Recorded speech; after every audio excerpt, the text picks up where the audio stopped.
सुप्रभात। मैं हूं जगेंद्राणा। मनुष्य जीवन का चरम लक्ष्य,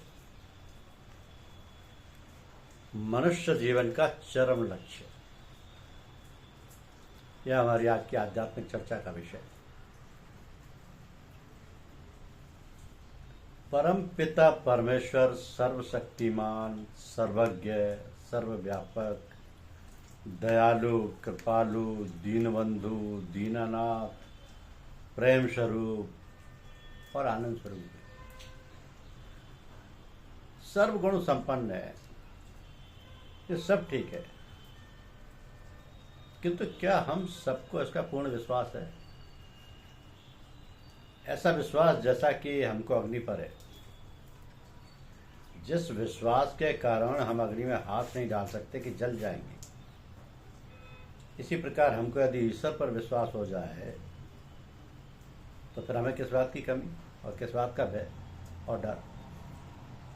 किंतु यही बात तो नहीं हो पाती। ऐसा विश्वास, ऐसा बोध, ऐसी क्षमता ही तो नहीं हो पाती हमारे जीवन में। ऐसा विश्वास नहीं हो पाता तो फिर क्या करें? क्या उपाय है इस बात को प्राप्त करने का? इसका सीधा साधा उत्तर है सत्संग। कैसा सत्संग? सत्संग ऐसा जिसमें ऐसे महापुरुष, ऐसे साधु महात्मा जिन्होंने अपने जीवन में परम पिता परमात्मा से संबंध जोड़ लिया है, जिन्होंने साक्षात्कार कर लिया है, जो स्थित प्रज्ञ हैं, जिसके मिलने से, जिसके दर्शन मात्र से शांति प्राप्त होती है, जिसके सानिध्य में सारी शंकाओं का समाधान हो जाता है। और यदि दैव योग से,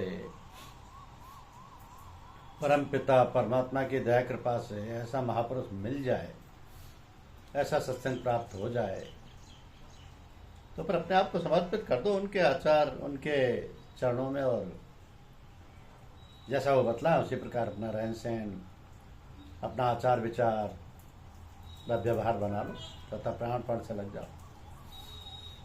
अपने आप को निरखते परखते रहो कि हमारे अंतर में क्या प्रभाव पड़ रहा है। हमारे अंदर जो बुराइयां थी, जो बुरे संस्कार थे, वो कम हो रहे हैं कि नहीं?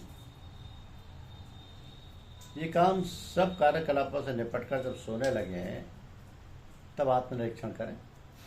सारे कार्यों का लेखा जोखा प्रातः से सायं तक जो भी किया हो, जो अच्छे कार्य किए उनके लिए भगवान को धन्यवाद दें, और जो बुरे कार्य किए उसके लिए क्षमा, और भविष्य में गलत काम ना होने पाए उसके लिए भगवान से प्रार्थना करें कि हे प्रभु हमें ऐसा बल दो, बुद्धि दो, साहस दो कि भविष्य में हम ऐसी भूल ना करें। और फिर भगवान को, अपने आराध्य को, सबको समर्पित कर दें। इस प्रकार करते करते आपकी काया पलट हो जाएगी, आप कुछ के कुछ बन जाएंगे, आपका जीवन सफल हो जाएगा, आप धन्य हो जाएंगे। लेकिन इस बात के लिए आपको दृढ़ संकल्प करना होगा। दैनंदिन प्रार्थना उपासना ना हो न पाने पर निराहार रहकर जप करना, अथवा भगवान के सामने आर्त भाव से रोकर पश्चाताप करना इत्यादि। तो ये सब इसलिए कि हम अपना सब कार्य, पूजा पाठ नित्य नियम पूर्वक कर सकें, भगवान पर पूर्ण विश्वास, पूर्ण सहारा और आसरा हो जाए।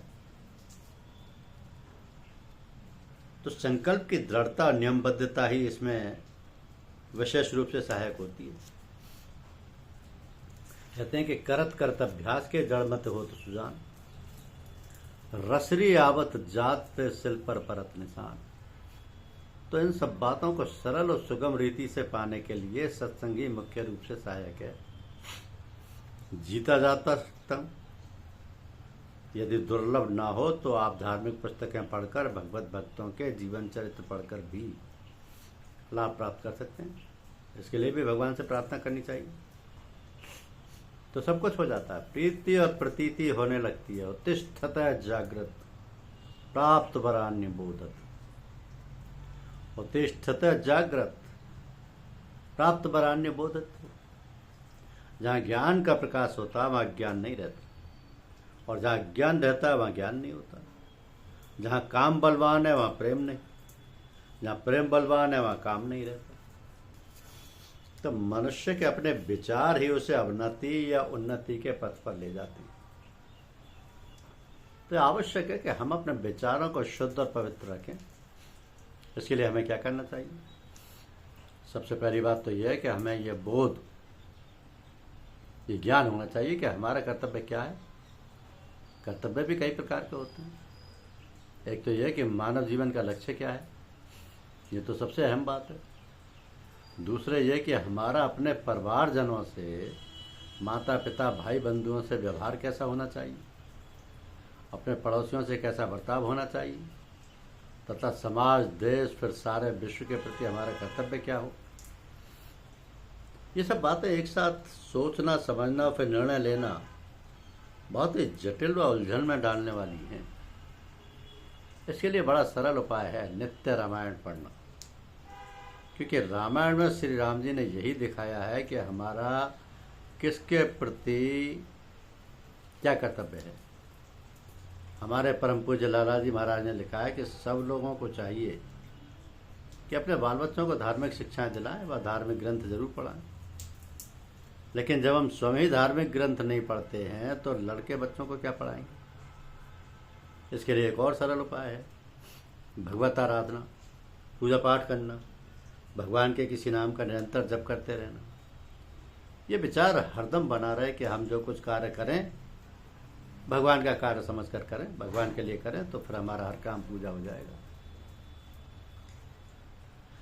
इन सभी बातों के लिए आवश्यक है कि हम सत्संग करें। सामान्यतः जो स्थिति हम वर्षों के प्रयास से भी नहीं प्राप्त कर पाते हैं, सत्संग में ये बहुत ही आसानी से कुछ समय में उपलब्ध हो जाती है। सत्संग किसी महापुरुष का जो भगवान से जुड़ गया हो, जिसने अपना जीवन भगवान के लिए समर्पित कर दिया हो, जो पूर्ण रूपेण भक्त है, उसके सानिध्य में बैठना उठना, उससे संबंध रखना। किसी ने ठीक ही कहा है कि तू जन हरि से हेत कर हरिजन से हेत, माल मुल्क हरि देत है, हरिजन हरि ही देत। तो सत्संग करने से बड़ी ही जल्दी मनुष्य में परिवर्तन हो जाता है। इस विषय में यह मुहावरा बड़ा उपयोगी है कि गुरु कीजिए जान, पानी पीजिए छान। अब गुरु को हम कैसे जाने पहचाने? जो आत्मज्ञानी हैं, मुक्त हैं, स्थित प्रज्ञ हैं। अब गीता में अर्जुन ने भगवान से कहा कि हे प्रभु, आप तो अंतर्यामी हैं, सबके हृदय की सब बात जान लेते हैं, समझ लेते हैं, मगर हम तो अंतर्यामी नहीं हैं, हम कैसे जाने, कैसे पहचाने ऐसे महापुरुष को। तो हमें आप सीधी सादी बात ये बताइए कि ऐसा महापुरुष कैसे बैठता है, कैसे चलता है, कैसे बोलता है। ये प्रसंग गीता में दूसरे अध्याय के 54वें श्लोक से 72वें श्लोक तक विस्तार से बतलाया गया है। उसको पढ़कर समझा जा सकता है। लगभग सभी लोग जानते समझते हैं, केवल व्यवहार में लाने की बात है। एक बार किसी सत्संग में श्रीमान लाला जी से कहा कि हम लोगों को तो कुछ इस प्रकार के कपड़े पहनने चाहिए कि जिसे देखकर ये जाना जा सके कि ये सत्संगी है। इसके उत्तर में लाला जी महाराज ने कहा कि इसकी आवश्यकता नहीं है। हम लोगों को तो रहन सहन व व्यवहार बर्ताव ही ऐसा होना चाहिए कि जिसे देखकर पहचाना जा सके कि सत्संगी। सब जीवन का कुछ पता नहीं, कब सांस बंद हो जाए और हम संसार से चल बसें। इसलिए जो समय मिला है उसका प्रेम पूर्वक लग लिपट कर सदुपयोग कर लिया जाए, परमार्थ की कमाई कर ली जाए, जो कि मनुष्य जीवन का चरम लक्ष्य है। हमारे ऊपर भगवान और गुरुजन की दया है, इसलिए हम ये सब आराम से गुरुजन की दया कृपा से प्राप्त कर सकते हैं। करना क्या है कि उमाजे राम चरण रथ, विगत काम मत क्रोध, निज प्रभु मैं देखई जगत, कासन करहि विरोध। धैर्य, धर्म, विवेक, सत्साहित्य का स्वाध्याय, साहस, सत्य का व्रत तथा भगवान का भरोसा, ये सभी विपत्ति काल के सच्चे मित्र हैं। सांसारिक संबंध तो केवल स्वार्थ के मिलते हैं। तो स्वार्थ और स्वाभिमान, इन दो चीज़ों से स्वभाव बिगड़ता है। स्वार्थ और अभिमान का कोई मित्र नहीं होता। तो साधक को स्वार्थ और अभिमान का सर्वथा त्याग कर देना चाहिए। धन्यवाद।